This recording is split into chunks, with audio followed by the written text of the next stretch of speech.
This Shabbat, we read Parshat Emor.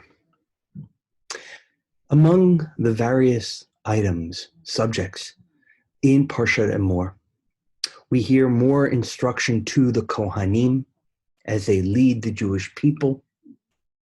And then we get to a section which talks about the Chagim, the holy days. The holy days of Pesach, Shavuot, Sukkot, Yom Kippur.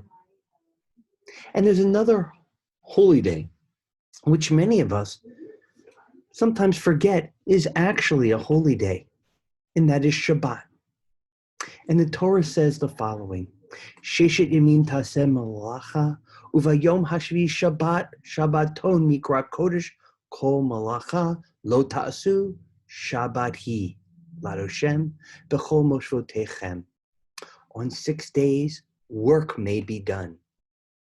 But on the seventh day, there shall be a Sabbath, a complete rest, a sacred occasion. You shall do no work.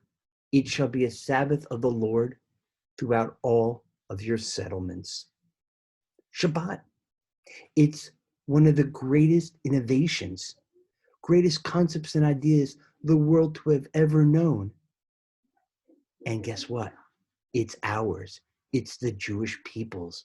It says it right in our Torah.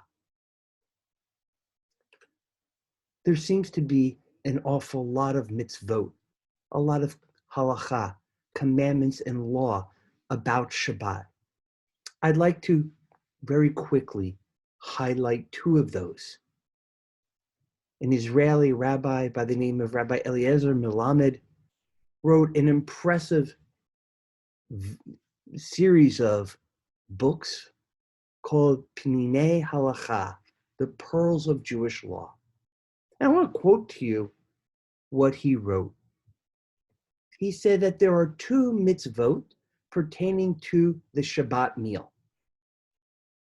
One is oneg, the mitzvah to be joyful and delight, as it's written in the prophet Sheahu, call Shabbat delight, call it oneg. Oneg is fulfilled primarily through the meals, but snacks and Shabbat nap are also a part of it. I don't know about you, but one of the things that has gotten me over the years into Shabbat is the idea of being able to do prep time Thursday night and do all of my cooking, and then have friends and family come over Friday night and Shabbat lunch to share. It's as if we're on a cruise ship where we do all our prep ahead of time. And once we enter into Shabbat, into, as Rabbi Abraham Joshua Heschel said, that island of time, we don't have to have any worries. If we're hungry, we simply take what we want to eat. If we're tired, we go to our favorite chair or even to our bed and take a shluff. The second mitzvah that the Pnei Halacha talks about is that we should partake in 3 meals over Shabbat.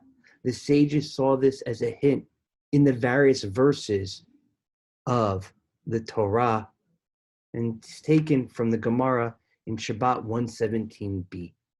Remember, today, many of us, because health nutritionists and physical trainers and medical personnel suggest to us that we should not eat 3 large meals, but rather 6 or more grazing meals over the day, better for our digestive system. However, in Talmudic times, remember this, they would eat their Friday evening meal earlier than normal. They would then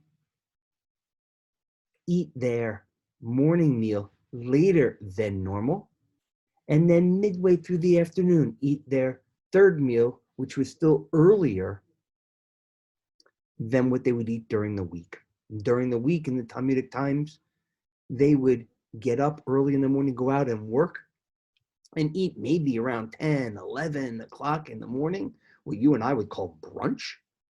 And then they would eat as the sun came down in the evening time, 2 meals a day.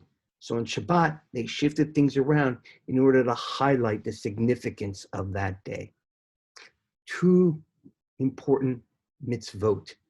The Pinei Halakha teaches us from our Torah reading how we can enhance our Shabbat.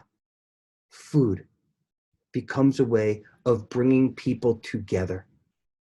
I hope that as I deliver this Dvar Torah to you, you think about what preparations you will do on Thursday to prepare for Friday night and Saturday's wonderful celebration of God's creation of the universe.